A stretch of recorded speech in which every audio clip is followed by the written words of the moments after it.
Waouh. Christian, adepte d'Apple depuis plus de 20 ans, a rendez-vous avec le dernier écran 30 pouces de la marque.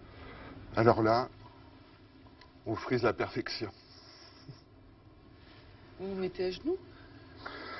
Bah, écoutez, je n'ai pas l'habitude de voir des choses aussi jolies. Et c'est extraordinaire.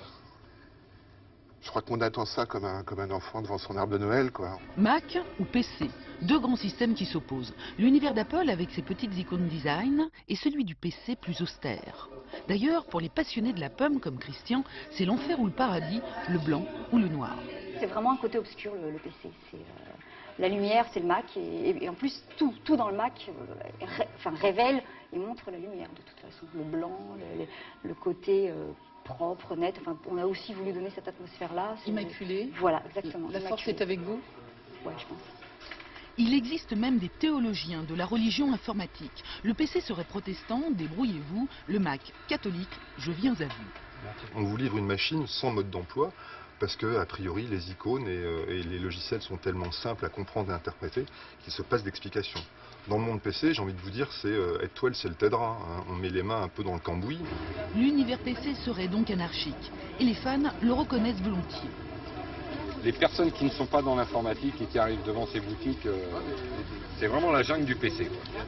C'est qu'il existe des dizaines de marques qui rivalisent sur les prix. Un bonheur pour les mordus de PC qui aiment bricoler à moindre coût. Apple, quand on l'a, c'est presque on peut changer quelques pièces, un disque dur, remettre de la mémoire, mais c'est très limité au niveau changement. Que le PC, on peut vraiment tout changer quand on veut. C'est la libre concurrence, c'est le capitalisme, voilà, l'univers du PC. C'est plutôt capitalisme et communisme. Ça pouvait être apparenté pour certaines personnes à un univers macho. Effectivement, il y a des jeunes qui sont fous de PC et puis c'est celui qui aura la plus grosse machine, celle qui ira le plus vite, celle qui sera le plus décorée. On appelle cela le tuning. Les adeptes ne sont intéressés que par les entrailles de l'ordinateur. Ici, un circuit de refroidissement à eau fait sur mesure par Grégory pour éviter la surchauffe de son microprocesseur. Il n'y a pas de limite à ce qu'on peut imaginer. On peut partir d'un boîtier, on peut partir de rien du tout, de construire son boîtier soi-même.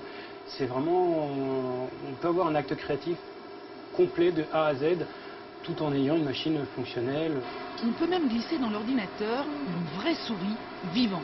C'est l'exemple parfait de l'extrême qu'on peut avoir au niveau du tuning, c'est construire une cage pour une souris dans un ordinateur et faire vivre la souris dans l'ordinateur. Inconcevable pour un fan d'Apple. D'ailleurs, l'équipe de ce site internet de jeux pour Mac ne voit pas du tout l'intérêt de retoucher le look d'un ordinateur. Apple, c'est déjà un look. Je pense pas qu'il faille forcément tout modifier dans son ordinateur pour que ça fonctionne, quoi. Normalement, on achète un objet qui est bien pensé à la base. S'il faut tout changer, ça ne sert plus à rien, quoi. C'est comme le tuning dans les voitures. On n'est quand même pas obligé de changer le moteur de sa voiture pour que la voiture fonctionne, quoi. PC ou Mac, deux états d'esprit différents. Résus informatique incompatible.